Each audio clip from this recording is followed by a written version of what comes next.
안녕하세요. 어바웃 퍼피입니다. 여러분의 강아지들은 밥을 잘 먹고 있나요? 강아지에게 먹이를 주는 것은 단순한 매일의 일상 같지만 그렇지 못하고 식사 시간마다 고생 중인 보호자님들이 계실 텐데요. 우리가 자식을 키울 때 골고루 음식을 먹도록 가르치는 것도 쉽지 않듯이 강아지들도 좋아하는 음식, 특히 간식 같은 것만 먹으려 하고 영양가 있는 사료는 먹지 않아 고민이신 보호자님이 많을 거라고 생각됩니다. 어바웃 퍼피네 차돌이도 처음 집에 왔을 때 그런 행동을 보였답니다. 물론 환경의 변화로 식사 거부를 했을 수도 있지만요. 이전 보호자님이 일이 매우 바빠 사료를 안 먹으면 하루에 4번이나 간식을 주곤 하셨다고 하더라고요. 그래서 저희는 일정한 시간에만 사료를 주고 먹지 않으면 치우면서 교육했습니다. 그렇게 교육하니 바로 다음날 아침 허겁지겁 사료를 먹더라고요. 그리고 지금은 식사 시간만 되면 9년 동안 같은 사료를 아주 맛나게 먹고 있답니다. 일정한 식사 루틴과 더불어 반려견들이 같은 사료를 잘 먹게 할 수 있는 방법은 무엇일까요? 보호자님들이 출근을 하거나 외출을 할 때 아무래도 혼자 있을 아이가 불쌍해서 간식을 주시거나 퇴근 후 이쁘다며 또 간식을 주시곤 하실 텐데요. 그렇게 간식을 주어서는 안 됩니다.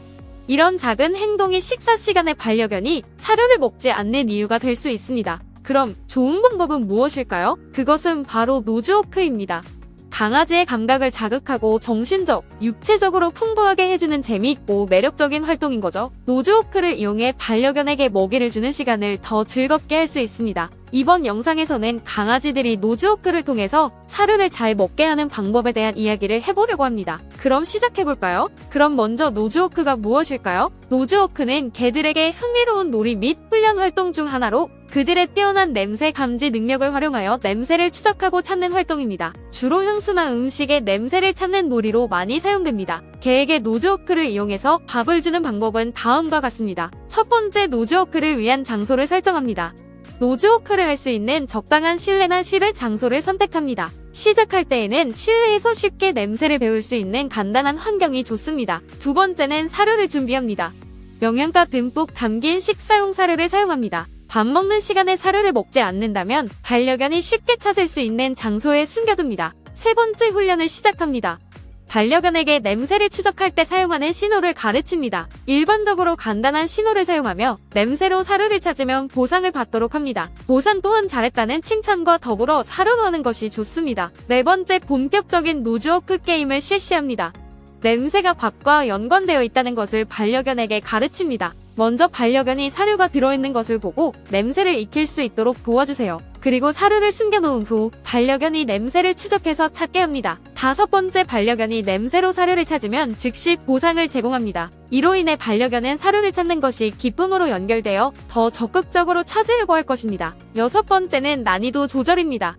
단순하게 냄새로 반려견이 사료 찾기가 익숙하게 왔다면 점차 난이도를 높여보세요. 더 멀리 숨겨진 간식을 찾거나 더 복잡한 장소에서 게임을 진행하며 노즈워크용 장난감을 사용하는 것 등의 방법으로 난이도를 조절할 수 있습니다. 일곱 번째, 반려견의 개성과 집중력을 고려하여 적절한 훈련 시간과 빈도를 유지해야 합니다. 너무 오랫동안 하거나 지나치게 짧은 시간에 훈련하는 것은 아이들의 흥미를 잃게 할 수 있습니다. 이렇게 노즈워크로 사료를 주면 반려견이 밥 먹는 시간 또한 즐겁게 생각하고 몇몇의 행동 문제 예방에 도움을 줄 수 있습니다. 너무 급하게 먹거나 식사를 거부하는 행동을 조금은 교정할 수 있기 때문입니다. 하지만 주의해야 할 점은 노즈워크 훈련을 하며 특히 사료나 간식을 먹을 때 소화에 문제가 없도록 그 종류와 양을 신중하게 선택해야 합니다. 그럼 어바웃 퍼피 반려견 차돌이에게 직접 해봤던 노즈워크 방법을 소개할게요. 처음 장난감으로 된 노즈워크는 어려워하는 것 같아서요. 깨끗한 A4 용지에 사료를 하나 혹은 2알씩 싸서 거실에 던져놓고 냄새를 맡게 해보았습니다. 처음엔 별 관심이 없다가 코를 실룩거리며 앞발로 종이 뭉치를 잡고 엎드리고는 이빨로 조금씩 뜯기 시작하더라고요.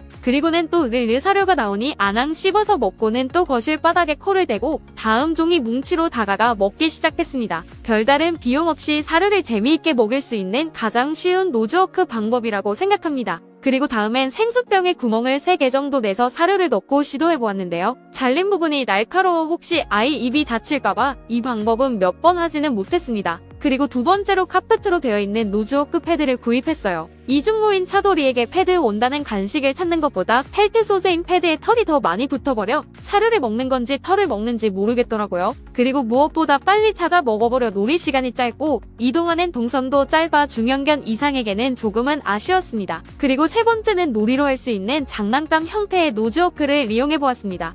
가장 흔한 공에 구멍이 있어서 소리가 나며 간식을 먹을 수 있는 형태를 골라보았습니다.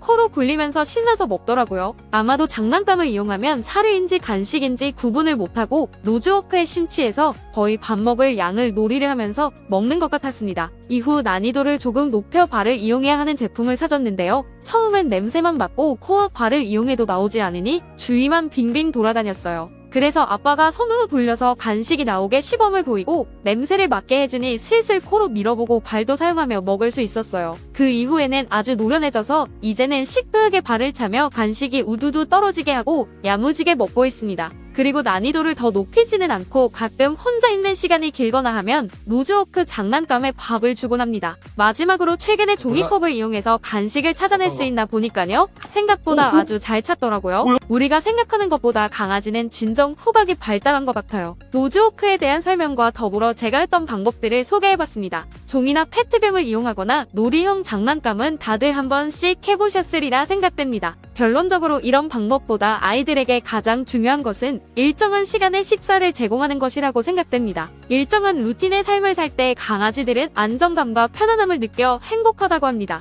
제일 먼저 아무리 불쌍한 표정을 해도 사료를 먹지 않는다면 일정한 시간에 밥을 주고 안 먹으면 치워보세요. 가장 기본적인 방법이지만 이게 아이들에게 사료를 잘 먹일 수 있는 것이라고 생각됩니다. 9년 동안 차돌이를 지켜보니 매일 같은 밥을 먹으면 맛없지 않을까 하는 생각은 저의 기우였습니다. 매일매일 같은 사료를 같은 시간에 아주 잘 먹고 있답니다. 그럼 한 번도 시도해보지 않으신 보호자님들은 꼭 해보시고요. 이미 사료를 잘 먹고 있다면 함께하는 놀이로도 시작해보세요. 그리고 차돌이의 애착 인형인 곰인형 주머니에 사료를 넣고도 시도해봤는데요. 냄새가 나니 자기 몸만한 인형과 씨름하면서도 잘 놀더라고요. 그럼 이번 영상도 조금이라도 도움이 되셨다면 구독, 좋아요, 알림 설정까지 부탁드리고요. 다음에도 조금이라도 더 유용한 정보 가지고 찾아뵙겠습니다. 시청해주셔서 감사합니다.